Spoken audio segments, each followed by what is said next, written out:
സൂത്രങ്ങളെ അവലംബിച്ചുകൊണ്ടാണ് അതിൻ്റെ വ്യാഖ്യാനം കാവ്യരൂപത്തിൽ, പദ്യരൂപത്തിൽ, കാവ്യരൂപത്തിൽ ഇവിടെ മഹാഭാഗവതം, ശ്രീമദ് ഭാഗവതം രചിക്കുകയുണ്ടായി. അപ്പോൾ ബ്രഹ്മസൂത്രം എന്ന് പറയുന്ന കടുകട്ടിയായ ഒരു ടെക്സ്റ്റിൻ്റെ അത് സാധാരണക്കാർക്ക് മനസ്സിലാവില്ല. വേദാന്ത ശാസ്ത്രത്തിൻ്റെ കുലകൂടസ്ഥമായ ഒരു കൃതി എന്നാണ് ഞാൻ പറഞ്ഞതിനെ കുറിച്ച്. ആ കൃതി സാധാരണക്കാർക്ക് അത് മനസ്സിലാവണമെന്ന് വിചാരിച്ചിട്ടാണ് ആ കൃതിയെ നാരദ ഭക്തി സൂത്രത്തിൻ്റെ അടിസ്ഥാനത്തിൽ അതിനെ അവലംബിച്ചുകൊണ്ട്, അതിനെ ആശ്രയിച്ചുകൊണ്ട് ഭക്തിയെ സാധാരണക്കാർക്ക് വേദാന്ത ചിന്തകളെ ഭക്തിപരമായിട്ട് എങ്ങനെ വ്യാഖ്യാനിക്കാം, വേദാന്ത തത്വങ്ങളെ എങ്ങനെ ഭക്തിപരമായിട്ട് വ്യാഖ്യാനിക്കാം. അതിന് തത്വജ്ഞാനത്തെ ഒന്നങ്ങൾ മറച്ചിട്ടാൽ അത് ശരി. ഇപ്പം ഈ ദോഷം മറച്ചിടുന്ന പോലെ ഈ തത്വജ്ഞാനത്തെ ഒന്ന് മറച്ചിട്ടാൽ അത് ക്ലിയറായി. അത് മറച്ചിട്ടാൽ മറുഭാഗം പരാഭക്തിയാണ്. ഇത് ഈ ആചാര്യന്മാരുടെ ജീവചരിത്രമൊക്കെ പരിശോധിച്ചാൽ, അവരുടെ കൃതികളൊക്കെ പരിശോധിച്ചാൽ, അവരുടെ കഥാസന്ദർഭങ്ങളൊക്കെ ഒന്ന് പരതിയാൽ നമുക്ക് മനസ്സിലാവും തത്വജ്ഞാനത്തിൻ്റെ മറുവശം പരാഭക്തിയാണ്. എന്ത് ഈ പരാഭക്തി? ഇതേവരെ ഭക്തി എന്നേ പറഞ്ഞുള്ളൂ. ഞാൻ പരാ എന്നൊരു വാക്ക് കൂട്ടിച്ചേർത്തു. ആ പരാഭക്തി എന്താണ്? ഭക്തിക്കും പരാഭക്തിക്കും തമ്മിലുള്ള വ്യത്യാസം എന്താണ്? അത് ഈ ഭക്തി ഞാനാണല്ലോ ഒന്നും പറയേണ്ടത്. അതുകൊണ്ട് ഈ ഭക്തിയിൽ നിന്ന് പരാഭക്തിക്കുള്ള വ്യത്യാസം എന്താണെന്ന് അതാണ് ആദ്യം പറയാൻ പോകുന്നത്. പരാഭക്തിയും വേദാന്തവും തമ്മിൽ യാതൊരു അന്തരവുമില്ല.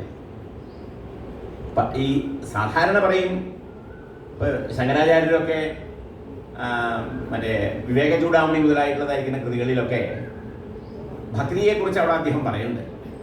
കർമ്മണാജായതേ ഭക്തി, ഭക്തിയാ ജ്ഞാനം പ്രജായതേ, ജ്ഞാനാൽ സഞ്ജായതേ മോക്ഷ.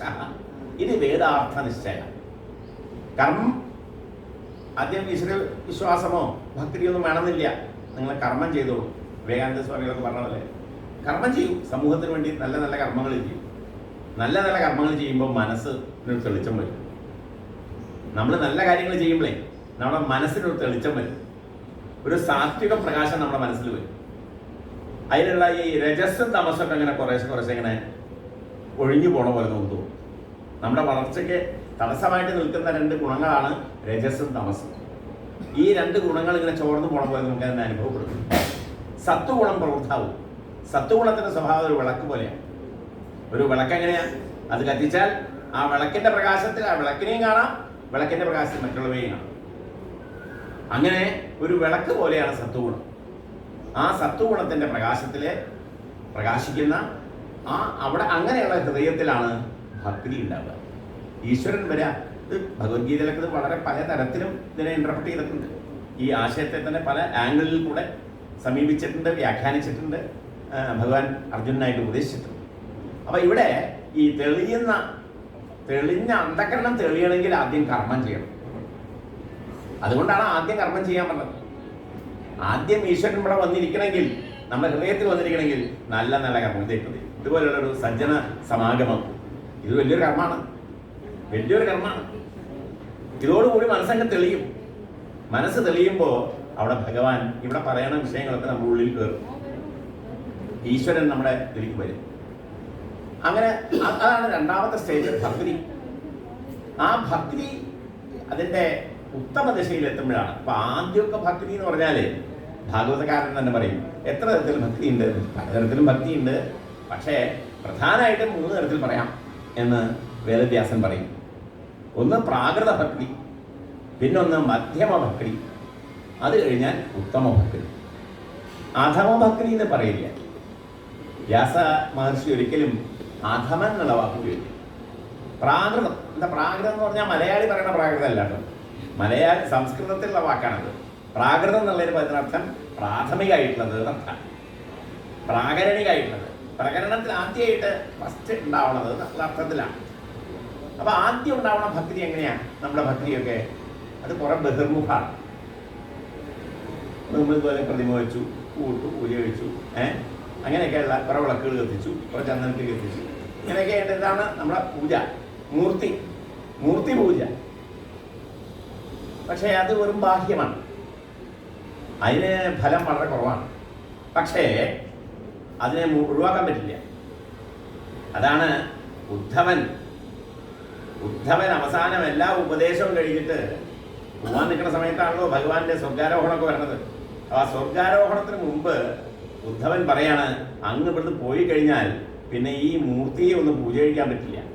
അതുകൊണ്ട് അങ്ങയുടെ ഈ രൂപം നഷ്ടപ്പെടാതിരിക്കണമെങ്കിൽ ഈ രൂപം ഭാഗവതത്തിലേക്ക് എന്താണ് ആധാനം ചെയ്യണം. അഗ്നി ആധാനം എന്നല്ലേ പറയാം, അഗ്നിയെ കൊണ്ട് സ്ഥാപിക്കണേന്. അപ്പോൾ ഭഗവാന്റെ രൂപം ഭാഗവതത്തിലെ അങ്ങനെ ആധാനം ചെയ്തിട്ടാണ് അതുകൊണ്ടാണ് ശ്രീമദ് ഭാഗവതാഖ്യോയം പ്രത്യക്ഷ കൃഷ്ണയേവഹി എന്ന് പറയും. ശ്രീമദ് ഭാഗവത ഗ്രന്ഥം അത് തന്നെ ഭഗവാന്റെ പ്രത്യക്ഷ രൂപമാണ്, ശബ്ദസ്വരൂപമാണ്. ഭഗവാന്റെ ശബ്ദസ്വരൂപമാണ്, പ്രത്യക്ഷമായിട്ടുള്ള ശബ്ദസ്വരൂപമാണ് ഭാഗവത ഗ്രന്ഥം. അത് വരുന്നത് ഈ ഉദ്ധവന്റെ ഈ കഥയായിട്ട് ബന്ധപ്പെട്ടിട്ടാണ്. ഇത് ഭാഗവതത്തിലുള്ളതാണ്, ഭാഗവതത്തിലുള്ള കാര്യമാണ് ഞാൻ പറഞ്ഞത്. അപ്പൊ ഇങ്ങനെ ഇത് പക്ഷേ ഉദ്ധവൻ പറഞ്ഞു, ഈ അങ്ങയുടെ ഈ രൂപം മനസ്സിൽ സങ്കല്പിച്ച് സാധാരണക്കാര്, ഉദ്ധവൻ പരമകാരുണികനാണ്. ഉദ്ധവൻ എപ്പോഴും ചിന്തിക്കുന്നത് ഉദ്ധവനെ പോലുള്ള പണ്ഡിതന്മാരെ കുറിച്ചല്ല. ഉദ്ധവോ ബുദ്ധിസത്തമാണ്. ഉദ്ധവൻ വലിയ പണ്ഡിതനാണ്, വലിയ ശാസ്ത്ര പണ്ഡിതനാണ്. പക്ഷെ അദ്ദേഹത്തിന് ഭക്തി കുറച്ച് കുറവായിരുന്നു. ഉദ്ധവന് ഭക്തി ഇത്തിരി കുറവായിരുന്നു. അക്രൂരിനെ പോലുള്ള ഭക്തി, എല്ലാം ത്യജിച്ചിട്ടുള്ള ഭക്തി, അങ്ങനെയുള്ളൊരു ഭക്തിയില്ല. ശാസ്ത്ര പണ്ഡിതനാണെന്നുള്ള ദേശൊരു ഭാവം ഉദ്ധവനുണ്ടേനി. അങ്ങനെയുള്ളതുകൊണ്ട് ഉദ്ധവനോട് ഭഗവാൻ പറഞ്ഞു, ഒന്ന് പോയിട്ട് ആ ഗോപികമാരുടെ അടുത്ത് പോയി വന്നോളൂ എന്ന് പറഞ്ഞു. സന്ദേശം അയക്കാനേ അവിടെ എത്രയോ ഭൃത്യന്മാരുണ്ട് ഭഗവാന്. അവരെ ഒന്നും അയക്കാണ്ട് ഈ ഇത്രയും വലിയ മന്ത്രിപ്രവരനായിരിക്കുന്ന വലിയ ബുദ്ധി ശാലിയായ ഈ ഉദ്ധവനെ പറഞ്ഞയക്കേണ്ട വല്ല ആവശ്യമുണ്ടോ? ഉദ്ധവനെ പറഞ്ഞയക്കുന്നത് ഉദ്ധവനൊരു പോരായ്മയുണ്ട്, അത് തീർക്കാൻ വേണ്ടിയാണ് ഭഗവാൻ വിട്ടത്. ഉദ്ധവന് ശരിയായ ഭക്തിയെക്കുറിച്ച് മനസ്സിലായിട്ടില്ല. അങ്ങനെയാണ് ഉദ്ധവൻ ഗോപവാടിയിലേക്ക് പോണത്. അവിടെ ചെന്ന് 2 ദിവസം താമസിച്ചപ്പോൾ ആ കാര്യം മനസ്സിലായി. എന്താ ഭക്തി എന്ന് പഠിപ്പിച്ചു കൊടുത്തത് ഗോപികമാരാണ്. ഈ ഗോപികമാരെ ഒരു സ്കൂളിലും പോയിട്ടില്ല, എവിടെയും പോയി പഠിക്കാൻ പോയിട്ടില്ല, ഒരു ഡിഗ്രിയോ ഒന്നുമില്ല, യാതൊരു പ്രാഥമിക വിദ്യാഭ്യാസം പോലും ഇല്ല. പക്ഷെ അവരിൽ നിന്നാണ് ഭക്തി ഉദ്ധവൻ പഠിച്ചത്. ഇത്രയും വലിയ വേദവും ശാസ്ത്രമൊക്കെ പഠിച്ച ഉദ്ധവൻ ഭഗവാനിൽ നിന്ന് പല പ്രാവശ്യം തത്വജ്ഞാനത്തിൻ്റെ ഉപദേശം നേടിയിട്ടുള്ള ആള്, എന്നിട്ടും ഈ സാധനം ഉള്ളിൽ കയറിയിട്ടില്ല. ഈ ഭക്തിയുടെ രഹസ്യം, തത്വം അത് ഉള്ളിൽ കയറിയിട്ടില്ല. അത് പഠിക്കാൻ പോണ്ടി വന്നത് ഭഗവാൻ ആരുടെ അടുത്തേക്ക് അവതരിച്ച്, ഭഗവാൻ പഠിപ്പിച്ചിട്ട് പഠിക്കാത്ത ആളെ അവസാനം ഭഗവാന്റെ ഭക്തകളായിരിക്കുന്ന ഗോപികമാരുടെ അടുത്തേക്ക് വിട്ടിട്ടാണ്. മേൽപ്പത്തൂർ അത് വളരെ മനോഹരമായിട്ട് പറയുന്നത്. മേൽപ്പത്തൂര് എത്ര സംഗ്രഹണ ചാതുരിയാണ് മേൽപ്പത്തൂരിനെ അറിയാമോ? നിങ്ങൾക്കറിയാം, മേൽപ്പത്തൂർ അത് ആ ഒരു അധ്യായത്തിലെ വിഷയം മുഴുവൻ ഒരു ശ്ലോകത്തിന്റെ പകുതി കൊണ്ടാണ് കഴിച്ചാണ്. ശ്ലോകം മുഴുവൻ വേണ്ടി വന്നിട്ടില്ല അദ്ദേഹത്തിന്.